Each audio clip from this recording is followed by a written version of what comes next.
વડોદરા શહેરના સનફાર્મા રોડ ઉપર Naira petrol pump નજીક ગંભીર હિટ એન્ડ રનની ઘટના સામે આવી છે। અકસ્માત સર્જાયો હતો, જેમાં પૂરપાટ ઝડપે આવી રહેલી થાર કારે એક્ટિવા સવાર ઝોમેટો ડિલિવરી બોયને જોરદાર ટક્કર મારી હતી।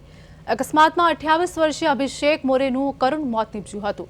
મળતી માહિતી મુજબ યુવક નોકરીના પહેલા જ દિવસે કામ પર જોડાયો હતો।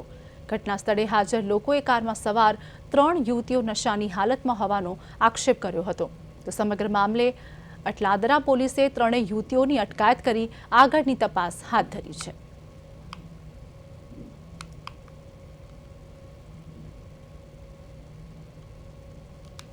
જ્યારે મારા મમ્મી જ્યારે રાત્રે 2 વાગે ઘટના થઈ અને ત્યાં પહોંચ્યા ત્યારે અમને સૌથી પહેલાં તો થાર ઉઠાવીને પોલીસવાળા અહીંથી લઈ ગયા। 2 જગ્યાએ સ્પોટ એ લોકોએ ચેન્જ કરી। એ લોકોને પૂછ્યું અમે કીધું સાહેબ આને ડેડ બોડી થઈ છે, એ લોકોની ગાડી તમે લઈ આવ્યા છે અને ગાડી ઉપર બ્લડ હતું, એ ગાડી તમે ચેન્જ કર્યા પછી ગાડીનું બ્લડ કોણ જોયું? તો એ પોલીસવાળા એવું કહેવા માંગે છે કે ભાઈ એ તો અમારી કાર્યવાહી છે, આપણે એને કરીશું, તમારે બોલવાની જરૂર નથી। પછી અમે લોકોએ કીધું અમને આરોપીને લાવ્યા છે, એ લોકોને હમણાં ફેસ જોવા તો અમારા પરિવારનો લોકો હવે શું અમારો છોકરો થાય છે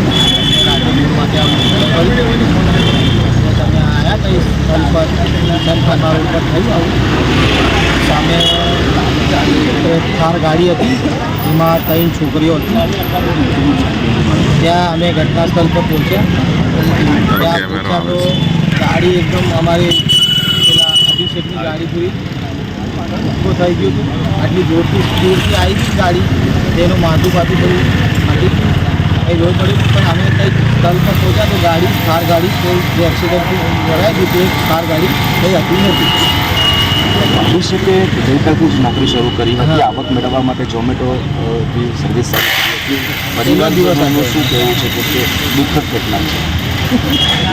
પહેલો દિવસ હતો, ઘરે આવતો જ તો અને ઘરે કીધેલું કે હું આવું છું, ગરમ કરો જમવાનું, બધા એ ઘટના ત્યારે અટલાદરા પોલીસ સ્ટેશન વિસ્તારમાં સનફાર્મા રોડ ઉપર નાયરા પેટ્રોલ પંપ વાળું જે ઘર છે એમાં 3 યુવતીઓ જે લગ્ન પ્રસંગ પૂરો કરીને ઘરે જતી હતી એ વખતે અભિષેક મોરે કરીને જે વ્યક્તિ છે જે એક્ટિવા ચાલક હતા, એમની સાથે આ ગાડી અથડાતા એ વ્યક્તિનું ત્યાં માર્ગ અકસ્માત થયેલું છે અને એ સંદર્ભે અટલાદરા પોલીસ સ્ટેશનમાં ગુનો દાખલ કર્યો છે।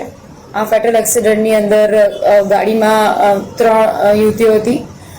રિશિકા જે ગાડીનું ડ્રાઇવિંગ કરતી હતી, રિશિકા સદનાની, તનિષા અને વિસ્મય, આ 3 બહેનો એમના કોઈ લગ્ન પ્રસંગ બતાવીને પરત જતા હતા। એ દરમિયાન આ ઘટના બની છે અને આ ફેટલ એક્સિડન્ટનો ગુનો નોંધી અને રિશિકા સદનાનીની અટકની કાર્યવાહી કરવામાં આવી છે। એની મેડિકલ રિપોર્ટ અને એના